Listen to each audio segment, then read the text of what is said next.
In the heart of the Western Cape lies a town known for its vibrant student life, large wine estates, and breathtaking views. But beneath this beauty, Stellenbosch holds a powerful group of individuals whose group of companies exert influence over a significant portion of the South African economy. Hi there, I'm Lebogang, and welcome to Mzansi Business.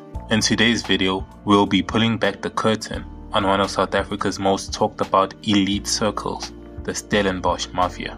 Yo, Bafit, this is going to be a hectic one. We're talking about a group whose total market cap between them is over R1 trillion. It's a tale of total dominance, horses worth millions, a beef with the EFF, and just a whole lot of controversy. So without wasting any time, let's jump in. To begin, what is a mafia? A group of people likened to the mafia, especially a group of people of similar interests or backgrounds prominent in a particular field or enterprise. It recalls images of Italian crime families and New York mobsters who intimidate and racketeer their way to illicit riches. What is the Stellenbosch Mafia? Who is the Stellenbosch Mafia? Where does the name originate from? And is this an actual thing? Lucky for you guys, you got me, so I'll break it down. The Stellenbosch Mafia have been described as a group of influential white Afrikaner businessmen who use their clout informally to steer the economy and pull the strings of government to their favor from the secluded Stellenbosch town. The origins of the name can be traced to early 2003. At this time, it was used more as a term of referring to a select group of Stellenbosch businessmen, but the term now has more of a negative connotation to it after gaining mainstream attention from criticism from the EFF's Julius Malema and during the whole Gupta state capture saga, which I have a full video on right here. So, who is in this group?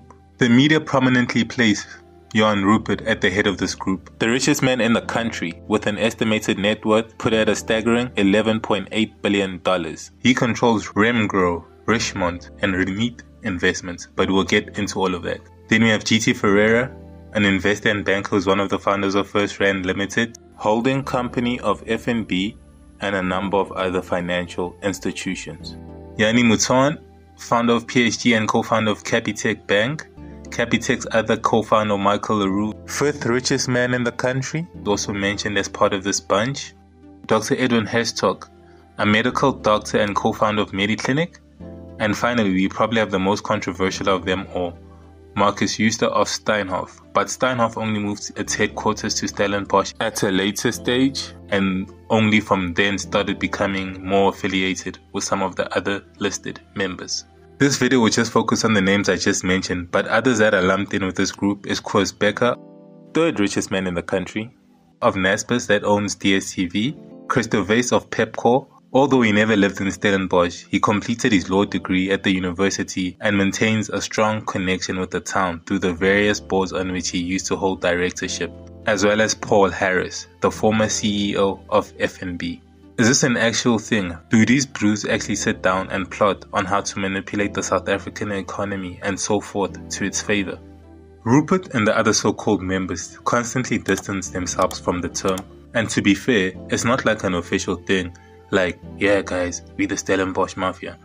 Nah, just a network of wealthy individuals whose group of companies assert influence over a significant part of the South African economy, and all with ties to Stellenbosch in some way. Most of them weren't even close to Marcus Jooste and quite frankly had doubts about his extravagant lifestyle. But there's certain things that gaslight this whole Stellenbosch Mafia controversy.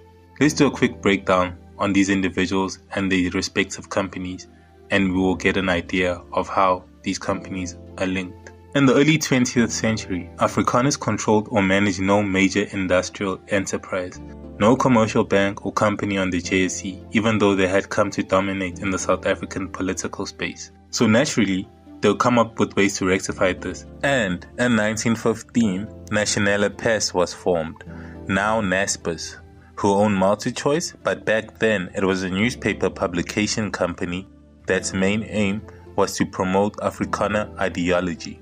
In 1918, insurance company Santam was founded and Sanlam followed shortly after.